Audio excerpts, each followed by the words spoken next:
Oh, hi. I'm Swami Chaitanya. Welcome to Smokin with Swami. We've got Nikki Listretto here enjoying the morning newspaper with our journalist friend from the San Francisco Chronicle, David Downs. We're very happy to have him here. Very happy to have him here. And also, you might want to know that Nikki, many years ago, also worked for the Chronicle. So we do have kind of a close connection with the Chronicle. It's so the family. Welcome, David. But And what's so exciting, it's so exciting. I just have to say, it's so exciting. Because, I did used to work at the Chronicle, and I want to say I'm so proud of the Chronicle to now have its very own cannabis section. You're the cannabis editor. That's right. The official cannabis editor. That's right. You've got your fashion editor, you got your news editor, you've got your cannabis. It's a brave new weed. Yeah, A brave new weed. I love it. Okay, well, we want to kind of go back, and first of all, I should light this up because we're smoking with Swami, and I hope you'll be able to partake with us. I don't know. Anyway, but I do want to ask you. It won't inhale. I'm on the clock. When and where were you when you first smoked your first cannabis? I think I remember pretty clearly. I grew up in the high desert in San Bernardino County, and in high school, a couple of close friends and I partook like on a walk from one friend's house to another, like at night. And I don't know if you've ever been in the high desert, but there's a lot more stars in the sky, a lot less light. And I remember looking up and being like, guys, there are a lot of stars out tonight. Right. The funny thing about those stars is they have arrangements, right? Mm-hmm. Yeah. They look like something. They're not just random out there, right? Yeah. I was wondering who arranged them that way. You know? Yeah, and apparently they're moving a little. So over the last 1,000 years, and if you were in one horoscope, you're in a different one now. It's That's exactly right. Exactly right. But also, they only look that way from Earth. If you're somewhere in, out on Mars or something, they don't look the same way, right? No, yeah. And so I had a nice experience. I remember it was like one of those little metal pipes with the screw on top and the screen. Oh, right. And then it was 1996 in the high desert, so we were still getting mech.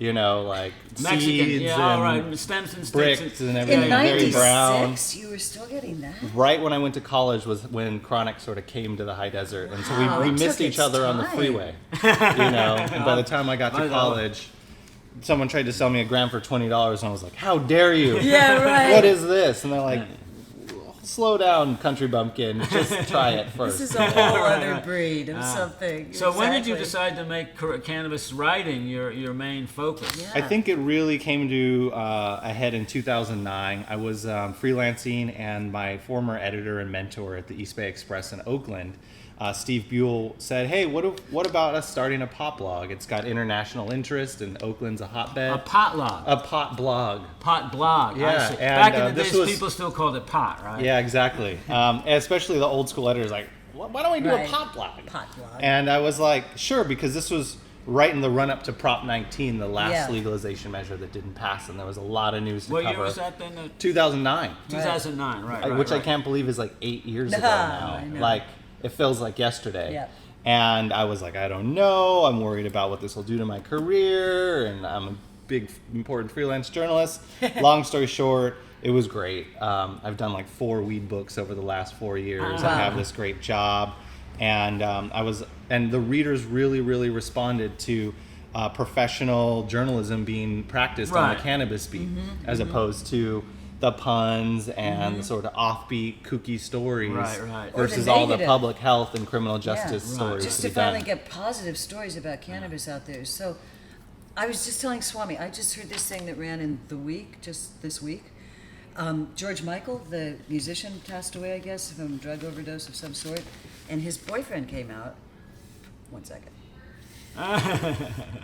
His boyfriend came out and said that he wished he had taken all his stash away years ago because. Anyway, he started with smoking 20 joints a day or something. How can anyone smoke? We don't even smoke 20 joints a day. You don't have time. That's to like smoke a personality thing. Right. No, it said 25. And even when we were judges in the Emerald Cup, that would be like, pretty much that would be a maximum heavy day. So he's saying that he smoked 25 joints a day and that it led to his use of ecstasy and cocaine, which is what killed him. it wasn't the pot that killed him. Right. So again, this is negative journalism. No, but he was saying that the point he was trying to make is that pot in those days was the gateway drug, and there have been a lot of studies that indicate that cannabis really is not a gateway if you're drug in the music any more industry. than coffee is, or rare steaks for that matter. I was thinking about this on the walk over and how easy it is for humans to conflate correlation with causation. Right. Just because one thing happened before the other, you can't automatically assume that one caused the other. And George Michael, a lot of people clearly have what's called addictive personalities. Right, exactly. Or And these he's in the music business. attentions, sensation-seeking But personalities. if you're talking about drug use in the gay community, it's like the sky's the limit, really. Yeah. And in the entire San Francisco community, the sky's the limit. And really. and alcohol is a drug Right. and a huge issue in the gay community. Yeah. It's almost like the gay bars in San Francisco have the most amazing alcohol specials in the city. Oh, do they really? It's almost like a consolation prize for being born gay in a world where there's still a lot of bigotry and hatred. Is like the drinks are really cheap.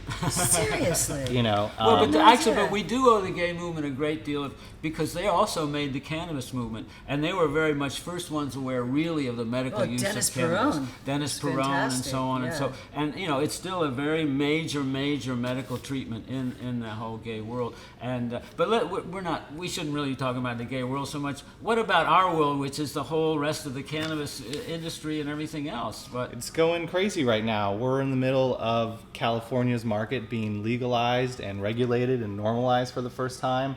And you guys know how many hoops there are to jump through and how many more there are to jump through. I mean, they just came up with new ones, the whole regulation thing, about, there's one, I don't want to talk about the regulation.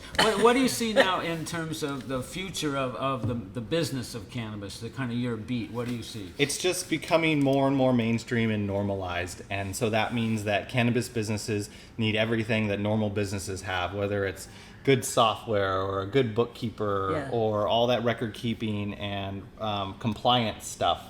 OSHA's coming for trimmer camps in terms of workers' rights there. Right. Wow. Testing, you name it. It's happening to the industry. And the issue is it's going to go too far at first before people feel comfortable enough to tack it back to the middle. And we've already seen that happen in Colorado and other places. Israel, the news headline for today was that Israel had legalized medical marijuana vaping in public. Really? And the head regulator said, we created way too much bureaucracy around all this. You needed a permit if you wanted to smoke anywhere outside of your house. And if you moved, you needed to file a change notification. And they're like, these people aren't the problem. We're just going to legalize medical cannabis use of oils. Because every employee that we have has to get fingerprinted and checked back record and so on. And I'm not sure there's any other industry where you actually have to do that. Yeah, I mean, there's a occupational licensing thing that happened in Sacramento where the first bud tender was licensed by the state. And it's still optional. You don't have to do this. Amazing. But I think she did something like 1,000 hours, which works out to like 40 hours a week. That's like a year of training to be a bud tender in America. Or with this license. And I'm thinking to myself, do you need a year of training to like sell alcohol at a corner store or if it's medicine, sell you pain might pills? need it. Yeah, I'm sure. Like I think consumers are going to benefit. They're not from prescribing. or like a herbalist. How many mandatory state hours do you need to be an herbalist in California? Well, I mean, it depends, I guess, on whether you're selling it recreationally or medically in the future. Yeah. If you're selling it medically, you should have somebody There's clearly behind the a counter gap who really knows what they're doing, more of like knowledge. a pharmacist. Yeah. But is it 1,000 hours? It's like anyone, maybe a little bit too far. And so we're seeing businesses go through this process, and it's going to be really arduous. And good thing is that like Colorado really led the way. They started regulating medical back in 2010. Wow. And we were covering that for the Marijuana Business Report, a now closed publication that was maybe a little bit ahead of its time. And I'm seeing everything that Colorado went through 7 years ago. California businesses are going through now, like, oh my God, I got to put up all these cameras, I got to fingerprint everyone. There's all this paperwork to fill out. But what it's going to do is it's going to drive out a lot of the small people. Yeah, there's clearly a funnel that all cannabis business in California is in. Right. And the ones that make it through to the white market, the fully legal market, are going to be way less than the ones that are currently operating or the ones that are going to stay in the black exactly. market for at least Well, a Nikki generation. was reading the Right. regulations for testing. Yeah, that have and just there's been like con- They say it's 300 gonna pages be, total Well, no, of- but they say it's going to be $407 a pound. Yeah, a pound. A pound. for testing. For starters. And then they're also saying it could go down to 800. This makes no sense. Right. And No it's sense. cuckoo because they don't test tomatoes coming off the back of the truck at the farmer's market. They certify the farms organic. That's right. And so the idea of spending all this extra money to do I all know. these extra tests when we really optimally should be certifying the source and Right. batch Yeah. testing to confirm what we've already certified is going to be 100 times cheaper. The But problem like is you it's say, we're going to already take. yeah. certified with Clean Green for organic. right? Exactly. And we don't use pesticides, so why do we have to? Why pay does for a every test, 10 right? pounds you produce Exactly. have to incur, Right. And then the $5,000 These worth same of testing regulations charges? had an estimate. They were saying, Nikki, something like they were saying approximately 60% of the people who are currently producing cannabis in California will not be able to pass these tests. Yeah. So yeah. that means only 40% of the current people growing are going to make it into the new market only on the basis of testing. Forget about all the other stuff. And that's a great Yeah. reckoning. It's a generational change, and the Chronicle is dedicated to being at the forefront of covering it. It is a first draft of history that we're getting to write about It this. is. It is. It And is. That's so communicate cool. to people, That's right. you know, all the That's right. struggles and opportunities that this is presenting. Because I got to say, when you see these Board of Equalization hearings in these hallowed Sacramento halls, you know, big deep wood paneling and like an 8-foot wide seal of the state, and then they're chopping it up about regulations like, oh, Yeah. we should make sure that we tax the trim less and we should tax, you know, it's like, I am just impressed that we're here. Right. Because up until a couple years ago, it was none of this is allowed. Like the only thing they tussled over was how much jail you were getting. Yeah. And Right. Yeah. and so as Right. as arduous as this is, I see when I step back and look at 8 years of covering this beat, I see a lot of progress and a God, David, you're so right. You realize you're writing for in perpetuity. Is that the word? perpetuity. For the future. For the future. Because there will be people 100 years from now researching those crazy few years where cannabis was illegal, you know, what went on there. And they're going to be reading what you wrote. yeah. And I'm reading You know? the end of alcohol prohibition Absolutely. Very for important. you know insight into how that ended, and you see that when it ends, it becomes these local and these county issues, Yeah. and that's where things really Yeah. start that's to what take we've a been noticing. turn, right? In Mendocino County, we're really struggling with that too, because again, they're putting all these laws only for cannabis. Yeah. One thing is the Water Discharge Board for the Northern California region was a program started only for cannabis growers, Yeah. only in Northern California. Now, at some point, they probably want to make every agricultural producer subject to this, but to begin with, it's only cannabis growers, right? But it brings up a good point, especially for consumers and viewers, is that voting yes on 64 was the beginning of legalization, not Yes, the end. right. It Absolutely. is a Right. starting point. So true. And one of the stories we're working on right now is about how implementation is going at the local and county level. And as you guys know, it's a train wreck. Oh, yeah. Well, one thing is like two-thirds- we have like a setback to grow cannabis in Mendocino County, and it's been established at 50 feet from the property line. And it's going to go up to 100 feet in 2020. But I then found I consulted the Agricultural Commission and looked up how many feet setback is it for a pigsty, Yeah, a a chicken nasty- coop, I mean something really nasty, or even a cattle pen. And the setback for all of those is 3 feet. Yeah, see? Not 50 feet. And to me, that's like, okay, well, at least we don't have to run another initiative to fix that. Yeah. We That's can true. You put can- in a change at the planning level, and in 30 days it can be law. And Well, no, but you need the Board of Supervisors. yeah, you got to to get do their that, buy-in. And right? but that was the next point, which is that like, so you voted yes on 64. Now it's clear you need to show up to city council That's meetings. right. You need to show Right. up to Board of Supervisors meetings. Mm-hmm. And when they tell you to F off, you need to run your own referendum in Exactly. your own city and county That's what we to did. get what you voted for. That's what we did. And as we were talking about before, you might not win, but it's cheap.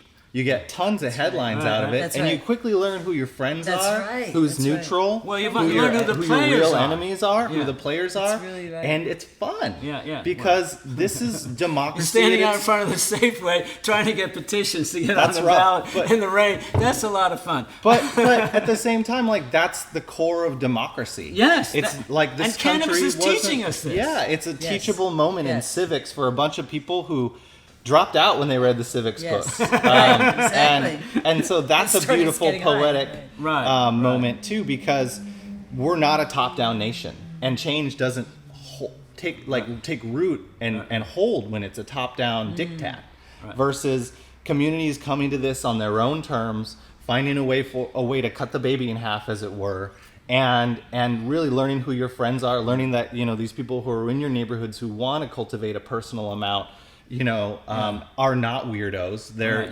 normal, good people. But that's the change that sticks. Yeah. And we're seeing it in places like North County or the North Bay, Sonoma County. We're seeing it in Sacramento, where they took 70 commercial indoor farming license applications, and they're gonna totally... Not Sonoma County, Santa Rosa City. That's right. That's very different. And the counties are always gonna lag behind the cities, That's where right. there's more people and they can be cooler. Every institution, as big as it gets, it's gonna be slower and less nimble than So the it smaller comes one. down to electing board of supervisors, people who Or represent running. your district, or running yourself, If right? that You ends see up him being- as a board of supervisor? I don't Yes, know. I can't think of anything so. more appropriate. I Like when I think of Mendocino County, I think of Swami on the board. On the board, I think Like, so. I think it you can't got be a it. bunch of squares, Well, the Like, problem is I'm kind of a one-issue pony, right? Yeah, I'm really but more... that's how everyone gets into it. Everyone's got That's their gateway issue. Well, we just The got... gateway issue. It's a gateway issue. It is a gateway issue Cannabis to is me. a it was gateway to So democracy. no, I want to say no. to I think civic cannabis is engagement, Yeah. to like eco-consciousness, No, to higher consciousness. to It's a farming gateway. consciousness. Like I grew up in the desert. I didn't Exactly. care about where my food came from until I started caring about where my pot came from. And now all of a sudden I really care about where my food came Well, from see, because the issues are analogous. Well, that's another thing about, we're talking about, if you're really wanting your organic banana or tomato or something like that, you want your heritage, lovingly grown food, well, then you for sure better have the same opinion about your cannabis. So you want to know where it was grown, how it was grown. Very much so, and you will be able to for the first time after we get through this regulation That's right. process, assuming anybody gets through it. We're because- determined. Yeah. We're going to do it.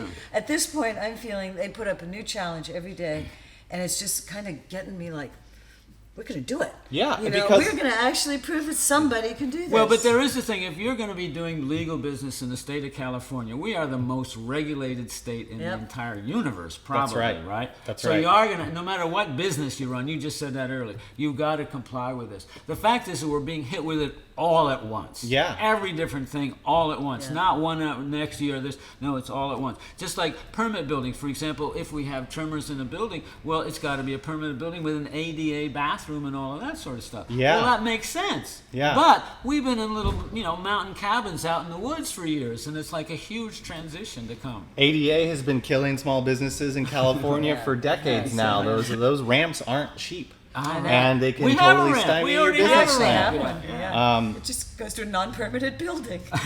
No, it's going to be permanent class Well, not K. properly No, we permitted, registered. No, everybody now, we registered for our permits. Don't worry, we're all working out. did, We're trying to God. be as legal And you as guys we are possibly learning can. what Fortune 100 and 500 companies already know, which is that the more these barriers you erect, the more you're insulated from startups. Yeah. Because think of everybody who wants to start today behind you guys. Like to a certain degree, they have a clean slate. Mm-hmm. They can maybe go find a place that's compliant, but they are not as far along as you are. And No, eventually, it's no. going to be really like. It used to be able, if you wanted to sell edibles, you just bake some brownies and go to Dolores Park. That is literally how Auntie Dolores started, as I Yeah, recall. that's right. Oh, is for that what sure. she's called? But Auntie nowadays, Dolores? Auntie Really? Dolores is going to be through the funnel, right? She's going to get through. The next Auntie Dolores, there's That's going to right. be no It's too late. path for her. Well, there is also And- one lemonade, as Nikki likes to say, if you get a lemon, make lemonade, is that if 60% of the people are taken out of the whole process, then those 40 who do are going to have an expanded market. Yes, and they are. if you're able to go into that expanded market, then some people could be very, very successful. But we just have to And the hope they're price the right of 40, weeds is going to continue to go down. And the It can't quality go of down. weed is They going to can't go continue. down.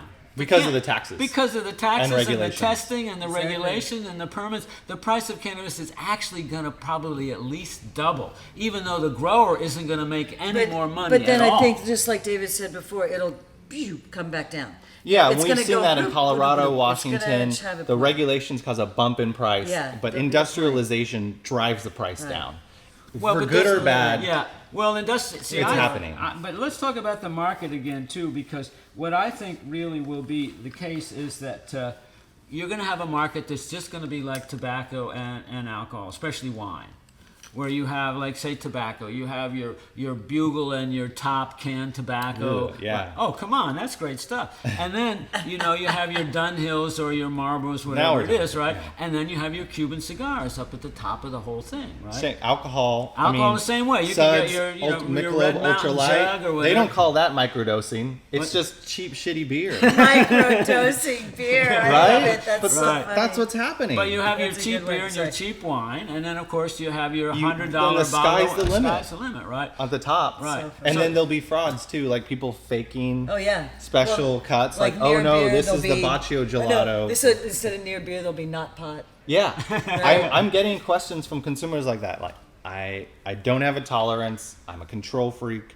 I like alcohol because it makes me feel fuerte. Yeah, When I smoke, I feel all self-conscious. and Huh. I don't like that feeling. Right. The question I'm getting is, how can I use marijuana and not get high? To fake it in front of their friends. Just get a really low THC or Right? CBD. High CBD, Get it high outdoor. CBD, I think it's a great It'd be experience. perfect. A little and puff. It's lovely. It Right? gives you a beautiful just. Yeah, Well, the and other I thing think is- there is a benefit to Yeah. having that anti-anxiety effect of CBD and More and more people are asking this question. You're absolutely right. For something that's lower and just give them a Newbies nice, or gentle people thing. coming back. But wait, before Yeah. we run out of time, I want to get back to journalists, being in the old profession myself years ago. We're wandering And around my question here. is this: is that are you afraid at all right now? I just have to ask you that. I mean, okay, I write for different publications, bits in here, but you as a daily reporter now, your beat is cannabis, and let's face it, we have a different kind of administration in the White House right now. Yeah. How does that make you feel on a daily basis? I think you get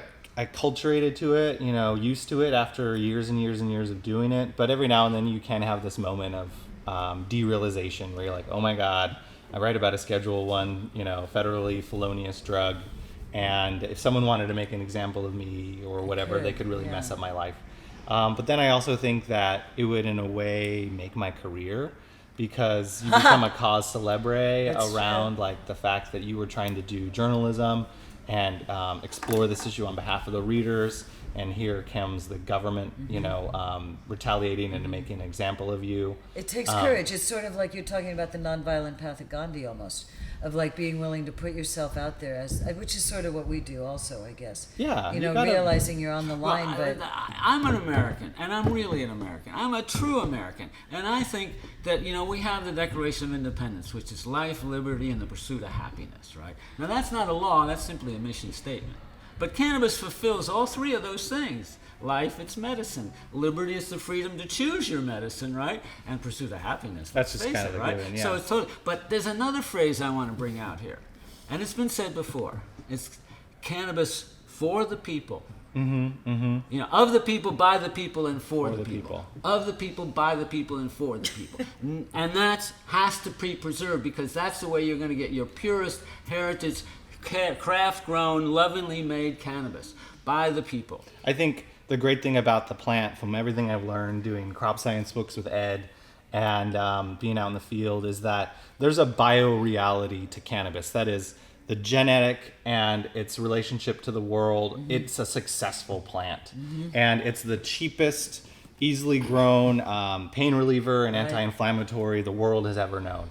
And there's no way to put that back in a bottle and put it away. And the best side effects, too. Exactly. The giggles and the munchies. Yeah, and you might take a nap. So as people try to, patent these genes and enact all these regulations that are going to control this economy, I always want to front and center the bioreality of this plant, which is that it's a weed. It does well in a lot of places. Yes. It's very adaptable, flexible. It's male and female, so it sexes out, and the next generation does even better where it was grown than the year before. It makes a shitload of seeds. Like I grew out some Azure Haze last year. I separated 2 male and females, and now I have more seeds, and I know what I can so do wait, with. you've become a farmer out of this I yourself. had to try it. Oh, man, that's fantastic. Yeah, and we Okay. grew 2 dried cured pounds of Azure Haze, which is a DJ Short Fino Blue Dream. Very Just good. head stash for the year. Yeah. Like a little 4-person good. cooperative, ad hoc. So everyone ended up with their own half pound at the end of the season. That's and great. we love doing it. And it's very cheap. Yeah. And it's easy. And Yeah. so when you say of the people, by the people, for the people, very much so, you're not going to be able to take it away. Exactly. And any efforts to do so are only going to create weird externalities and not bear fruit. And the other thing about American tradition of Thomas Paine, right? There is an American tradition of protest journalism that says we got to peel back the layers of lies and deceits and get down to the truth, right? Yeah, very much so. And so that's a certain thing, and we've always depended on, why is it called the Fourth Estate? It's the one that has a view of everything else and helps us see the truth. Thomas Jefferson said, if I had to choose between a democracy and no newspapers, or a newspaper, or if I had to choose between a government with no newspapers and newspapers with no government, I would easily choose the latter every time. And to me, that's because it's about information, right? And sharing the facts. That's right. And when societies can share the truth, they can make choices that are the right ones versus the ones that they aren't. Like fascism's main flaw is that it can't tell the truth, even to itself. And that's why it always loses wars and there's always famine. If we're communicating factually and in a robust environment, things tend to take care of themselves. So, at the Chronicle now, we are really revved up about the ability to shine a light on the criminal justice aspects of what's going on. We got sessions talking about ending sentencing reform. We're going to push hard against that. But we're going to hold everybody to account. Right. Like, there's plenty of industry shenanigans to report on. And then there's plenty of powers that be, that need to be comfortable people that need to be afflicted, as it were. Need to be afflicted. Yeah, that's another journalism saying. You comfort the afflicted and afflict the comfortable. And if you're doing that, then that's probably you're on the right path.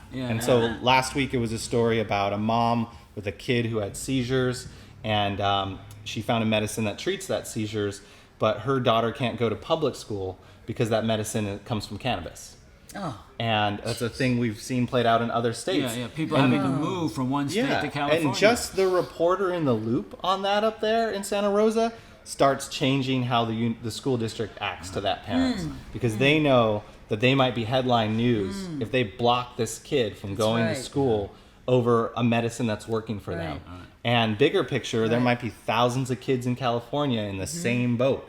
And if we can make sure that they go to public school the way any other kid with a disability or an illness is entitled to public school, then I feel like that's a win.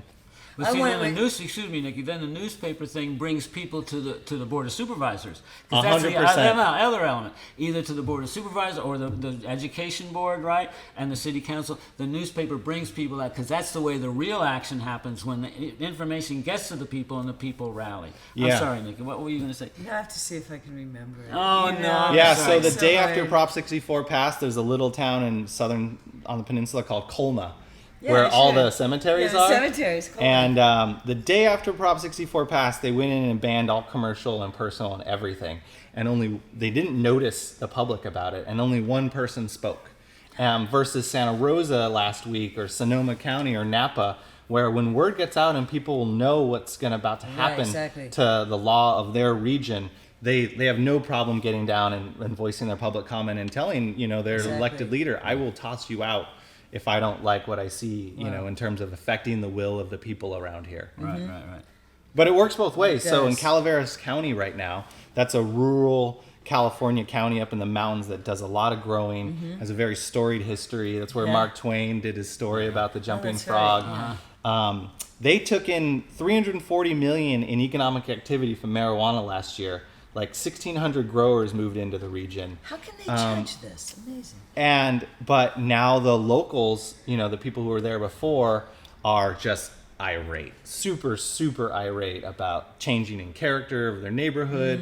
You imagine having a grower with some pit bulls move down the street from your house. There's nothing more effective than a lady who goes to her council meeting and complains about her neighbors, because the council members think, okay, if that lady's doing it, there's 10 other neighbors that are just as pissed off. And so direct democracy in Calaveras kicked out 3 pro-weed supervisors. And now they're trying to purge the whole county of weed.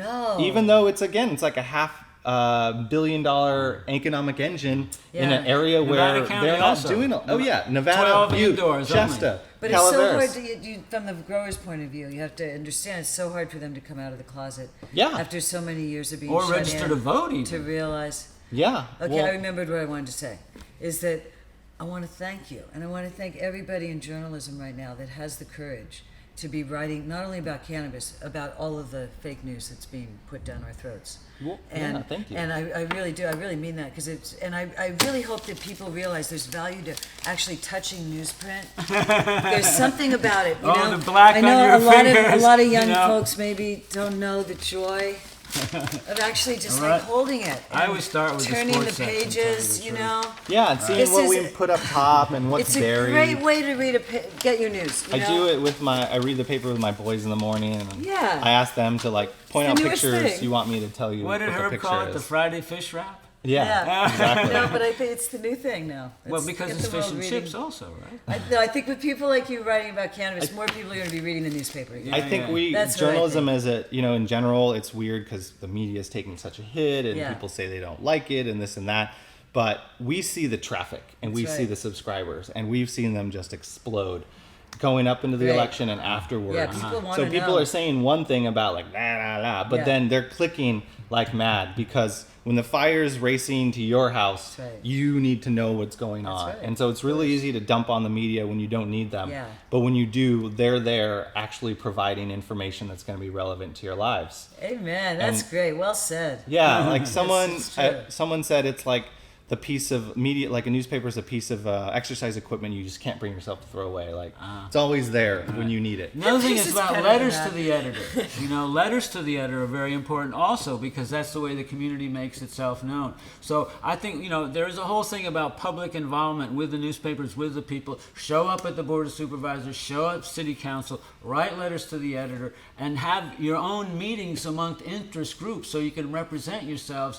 And one of the things we've had these groups in Mendocino, and just by meeting together as a group, you get practice in putting out your point of view. So you develop your elevator rap, as they call it, or you're trying to convince other people on your committee that this is what you want to do. So we've just gotten better at talking just by meeting in committee, and then finding out, well, gee, I never thought about the fact that people on the coast need different regulations than the people inland. And holding your local papers to account is super important because they listen. And when they get a ton of negative public comments about a wackadoodle story that doesn't make any sense or is fake news or pop propaganda, it is the kind of pushback that they need to start Yeah. thinking about making a change. It does not fall on deaf ears. Yeah. And I think we see a theme emerging in this talk, and it's important, which is that like you don't get legalization without democracy. You don't get democracy without newspapers. Yeah, right. And now that we have legalization in newspapers, we get pot journalism, and that's great too because it'll create a virtuous cycle I where think we it's can fantastic. continue I to think dig it's into the great. regulations. There's another Thank you, phrase. It's thank like you. if you're not at the table, you're on the table. So Yeah, if you're exactly. not being part of making the regulations, you're going to be cut up by the regulations. And that was one of the things we got when we did the Measure AF initiative. They got us a seat at the table. Nikki, what were you saying? We got to wrap it up. We got to wrap it up. Okay. This guy, he'll keep talking anyway, forever. Thank you very much I for don't joining blame us him. on This is Smoking great. with Swami and David Downs. David, thank you so much. Thank you for being part of our whole community and showing all the sides that are being exposed to cannabis. So Thank you so much for having me, Swami. Thank you so much, Nikki. Thanks for coming down to San Francisco. I hope you guys know that my door is open to you for anything. Thank you. We see ourselves as public servants, and that goes to you, Yeah. the readers. So get in touch. You can hit me on Twitter at David R. Downs. You can find our new cannabis website at www.greenstate.com. That's a great It's a name. state of mind. Good name. And then always feel free to subscribe to the Chronicle in print or in digital. Yeah. They can't throw it in your watershed because it's That's too right. far away. No, and it has after uses. You can use it to start the fire. It's There's a quite million things, versatile. but Recyclable, it's totally. recyclable. It's ecologically correct. You can change your baby on it. Anyway, Thanks, thank you very everybody. much and see you next time. Thanks.